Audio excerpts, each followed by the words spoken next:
नमस्कार, Mansi Patankar madam, senior teacher आहात तुम्ही. गेली 25 वर्षापासून तुम्ही कोचिंग फील्डमध्ये आहात, टीचिंग फील्डमध्ये आहात. वेगवेगळ्या पब्लिकेशनसाठी तुम्ही काम केले, वेगवेगळ्या पब्लिकेशनसाठी नोट्ससाठी तुम्ही काम केले. एवढ्या वर्ष ज्ञानज्योती अकॅडमी सुद्धा तुम्ही गेली 12 वर्षापासून जॉईन आहात. आणि मला वाटतं काल S1चा पेपर मुलांचा झाला आणि उद्या परवा S2चा पेपर आहे. आता तुम्ही S2च्या रिव्हिजन मधून बाहेर आमदार. काय वाटतं तुम्हाला एवढ्या वर्ष विज्ञान विषय शिकवताना? सायन्स सारखा पार्ट म्हणजे त्याच्यामध्ये फिजिक्स, केमिस्ट्री, बायो सारखा पार्ट तुम्ही शिकवताय आणि आता एक पार्ट झाल्याच्या नंतर दुसऱ्या पार्टसाठी मुलांची रिव्हिजन तुम्ही घेताय. पहिला पार्ट झाल्यानंतर मुलांनी काय फीडबॅक तुम्हाला वर्गामध्ये दिला? पेपर संपल्यानंतर काय आनंद होता मुलांच्या चेहऱ्यावरती? मुलांच्या चेहऱ्यावरती खूपच आनंद होता, कारण जवळजवळ आम्ही 60-70% जे घेतलं होतं त्याच्याही पेक्षा जास्त पेपरमध्ये आलं होतं. आणि काही क्वेश्चन्स तर मी त्यांना सांगितले होते की रेनबो फॉर्मेशन किंवा अशा प्रकारचे क्वेश्चन 99% येणार आहेत आणि ते आले होते त्याप्रमाणे.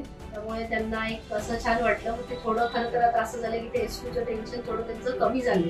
खरं तर जे विषय हे असतात अवघड विषय त्यातल्या त्यात सायन्स आणि मॅथ्स. तर मॅथ्स कसं असतं, मुलांना सॉल्व्ह करून येतं, पण सायन्सच्या बाबतीमध्ये आन्सर्स लिहायची असतात आणि मग ती कुठेतरी लिहायला नाही आलं की ते थोडं मुलांना डिस्टर्ब होतात ती. आणि त्यातून सायन्स 1 म्हणजे फिजिक्स असतं. फिजिक्समध्ये मुलांना जरा जास्त टेन्शन असतं. सायन्स 1चा पेपर सोपा गेल्यामुळे मला आता असं त्यांना सांगायची वेळ आली की नाही, आपला अजून सायन्स 2चा पेपर व्हायचा आहे, सो आता आपल्याला परत थोडा अभ्यास करायला पाहिजे. आणि मी थोडंसं त्यांच्याकडनं लर्निंग जास्त करून घेते, त्यामुळे त्यांना उत्तरं लिहायला काही फारसा प्रॉब्लेम येत नाही. आणि करतात मुलं, थोडी कंटाळा करतात, नाही असं नाही, पण त्यांच्या करून घेतलं की ती करतात. आणि पेपर एकदा सोपे येत आहेत असं म्हटलं की ते आपल्याला येत आहे असं म्हटलं की म्हणजे आता तुम्ही त्यांना तो आत्मविश्वास निर्माण करून दिलाय. अच्छा, तुम्ही आता जी ओपनिंग जी ती रोहित शर्मा सारखी केली. रोहित शर्मा सारखे 74 धावांनी त्यांनी मॅचवरचं दडपणच कमी करून टाकलं. तसं सायन्सवरचं दडपण तुमचं S1नी कमी करून टाकलं. पेपर सोपा गेला. अर्थात S1च हा अवघड असतो थोडासा. आता S2 सोपाच आहे, कारण खाली आता एकदम तुम्ही ज्या पद्धतीने तयारी करून घेतात त्यामुळे S2 मुलांना नक्की सोपं जाईल.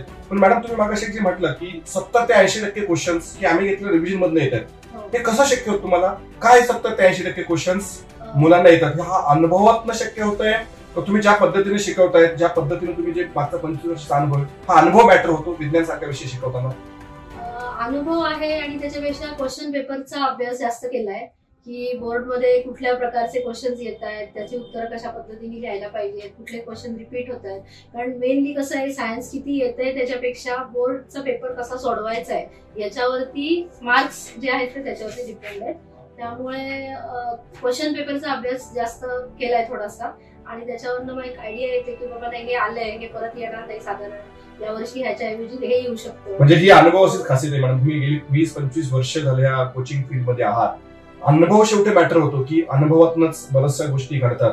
म्हणजे शिक्षक उत्तम सगळे शिकवतात, मी कुठल्या शिक्षकाला नाव ठेवत नाही, परंतु अनुभव मॅटर कुठे ना कुठे होतोच. तुम्ही खूप उत्तम शिकवलं पण ते परीक्षेला आलं नाही तर त्याचा ते शिकवण्याचा मला वाटतं अर्थ उरत नाही. तुम्ही शिकवतात उत्तमच, परंतु परीक्षेला काय नाही, परीक्षेच्या दृष्टिकोनात तुम्ही रिव्हिजन करून घेता. त्या पद्धतीनं वर्षभरातले क्वेश्चन पेपर अकॅडमीमध्ये आपला सेट करता आणि नेमकं रिव्हिजनला सुद्धा तुम्ही तेच घेता. थोडक्यात पुन्हा तिथंच जा तुम्ही. रोहित शर्माचा अनुभव त्या शेवटच्या मॅच मध्ये कामाला आला आणि भारताने ती जी काय ट्रॉफी आहे, ICC जी काय ट्रॉफी आहे, म्हणजे ती ट्रॉफी जिंकली. शेवटी अनुभवच मॅटर होत असं मला वाटतंय. अनुभव आणि मुलांचा त्यांचा अभ्यास आणि थोडासा त्यांचा वाढलेला आत्मविश्वास. कारण सायन्सच्या बाबतीमध्ये त्यांना थोडीशी भीती वाटते की आपल्याला आले हे क्वेश्चन असं म्हटलं की त्यांचा आत्मविश्वास. मला असं वाटतं की तो अनुभवातूनच आत्मविश्वास निर्माण होतो ना. आत्मविश्वास हा अनुभवातूनच येतो, कारण जेवढा अनुभव मोठा तेवढा आत्मविश्वास सुद्धा मला वाटतं जास्तच असतो. आता इथून पुढे मॅडम हे सगळं प्लॅनिंग करताना बरीचशी मुलं 10वी नंतर सायन्सच घेतात, म्हणजे सायन्स ब्रांच निवडतात. आणि वास्तविक पाहता सायन्स ब्रांचचा फिजिक्स, केमिस्ट्री आणि बायो आणि फार फार तर मॅथमॅटिक्स मानसी काळे मॅडम आपल्याकडे उत्तम तयारी करून घेतातच. पण तुम्ही ह्या अनुषंगाने 8वी 9वी 10वीतच त्या मुलांची पुढे 11वी 12वी विज्ञान शाखा किंवा सायन्स ब्रांचची तयारी बेसिक करून घेत असं मला वाटतं. हो, नक्कीच. मुलांच्या मनात निदान आवड निर्माण होते, कारण 8वी मध्ये जी मुलं येतात त्यांना एकतर 7वी पर्यंतचं सायन्स कंपॅरेटिव्हली सोपं असतं, पण 8वी त्याच्यानंतर 9वीचं सायन्स एकदम अवघड व्हायला लागतं, कारण त्याच्यात 2 पार्ट होतात आणि मग ते S1 S2 झाल्यामुळे मुलांना थोडंसं जरा भीती वाटायला लागते. सो मग त्यावेळेला जर त्यांना थोडीशी कसा करायचा अभ्यास, आता मुलांना असं सायन्स आवडतं, समजायला म्हणजे समजून घ्यायची इच्छा असते, पण अभ्यास कसा करायचा हे त्यांना कळत नसतं आणि त्यामुळे खऱ्या मार्कांचा प्रॉब्लेम असतो. तो अभ्यास न केल्यापेक्षा कसा करायचा हे न कळल्यामुळे जास्त असतो. सो त्यांना 9वी 10वी मध्ये हे जर सांगितलं तर त्यांना पुढच्या 11वी 12वीच्या साठी सुद्धा ते उपयोगी नक्की होतं. आणि बेसिक तसं त्यांचं करून घेतलं जातं.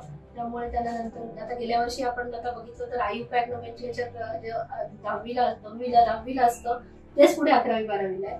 ती मुलं मला सांगतात की टीचर आपण गेल्या वर्षी IUPAC आम्हाला सांगितलं होतं, तर तेच आता पुढे आम्हाला म्हणजे बेसिक आम्हाला कळलंय, त्यामुळे पुढे आम्हाला कळतं. अर्थात म्हणजे तुम्ही 11वी 12वीचा बेस खाली 8वी 9वी मध्ये तयारी करता. माझा पुढचा प्रश्न असा आहे की बरेचसे पालक म्हणतात की 8वी 9वी मध्ये 11वी 12वी सायन्सचं फाउंडेशन लावायचं. पण मी पण नेहमी सांगतो की फाउंडेशन म्हणजे काही वेगळं काही नसतंच, की तुमचा 8वी 9वी 10वीचा बेस जो काही थिअरी सब्जेक्ट तुम्हाला आहे, सायन्स सब्जेक्ट, तो जर बेस तुमचा क्लिअर झाला तर वेगळं फाउंडेशन करण्याची गरज नाही. तुम्हाला असं वाटतंय का तुम्ही तो थिअरी क्लिअर करता करता मुलांचा फाउंडेशनच आपण करून घेतोय आणि ज्ञानज्योत अकॅडमीमध्ये जर विद्यार्थी 8वी 9वी 10वीला आला तर त्याला वेगळं फाउंडेशन लावण्याची गरज नाही, तेच 11वी 12वी साठी फाउंडेशन प्लस त्याची 10वीच्या बोर्डाची तयारी होती, असं तुमचं स्पष्ट म्हणणं आहे का? हो नक्कीच. कारण काय आहे, फाउंडेशन मध्ये फक्त MCQचा भर जास्त दिला जातो. तर आपल्याकडे थिअरी जर कळली असेल तर त्याचं ऍप्लिकेशन करून MCQ सॉल्व्ह करणं सोपं असतं. त्यामुळे फाउंडेशनची वेगळ्या गरज नाही. तुम्ही थिअरी जर व्यवस्थित 8वी 9वीला केली तर तुम्हाला 11वी 12वीला म्हणजे जे CET किंवा अशा प्रकारच्या एक्झाम्स आहेत त्याच्यात जर बेसिक असेल आणि थिअरॉटिकल पार्ट जर चांगला येत असेल तर तुम्हाला नक्कीच ते सोपं जाईल. मला तुम्ही पालकांना किंवा इतर पालकांना किंवा इतर विद्यार्थ्यांना काय सांगाल की ज्ञानज्योत अकॅडमीमध्ये केवळ 8वी 9वी 10वीचं सायन्स शिकण्यासाठी यायचंय किंवा फाउंडेशन प्लस सायन्स शिकून तुमचा बेसिक क्लिअर करून आत्मविश्वास निर्माण करण्यासाठी तुम्ही 8वी 9वी 10वी मध्येच ज्ञानज्योत मध्ये तुम्ही जॉईन करावं, असं तुमचं सायन्स टीचर म्हणून काय म्हणणं आहे? हो नक्की 8वी 9वी 10वी मध्ये जॉईन करावं. तुमचा अगदी थिअरॉटिकल पार्ट खूप चांगला क्लिअर केला जातो आणि त्याच्यावरती भर दिला जातो. म्हणजे तुम्हाला पुढे जाऊन आधी सायन्सची गोडी निर्माण होते आणि त्याच्यानंतर तुम्हाला सायन्सला जायचं हे नक्की कन्फर्म होतं आणि त्याच्यासाठी 11वी 12वीला तुम्हाला नक्की त्याची मदत. धन्यवाद मॅडम. ज्ञान आणि विज्ञान ह्या दोन गोष्टी ज्यावेळेस एकत्र येतात त्यावेळेस माणसाच्या जीवनाचा मार्ग घडतो. ज्ञान मुलांना मिळतंच, परंतु तुम्ही विज्ञान सुद्धा मुलांना देताय. ते ज्ञान आणि विज्ञान एकत्र येऊन आपण ह्या विद्यार्थ्यांचा पुढचा जीवनाचा मार्ग सुकर करण्यासाठी नक्कीच प्रयत्न करू. हीच विज्ञानाची सेवा तुमच्याकडनं कायम घडत राहू. त्या खूप खूप शुभेच्छा मॅडम. धन्यवाद. Thank you sir. थँक्यू. तुम्हाला पण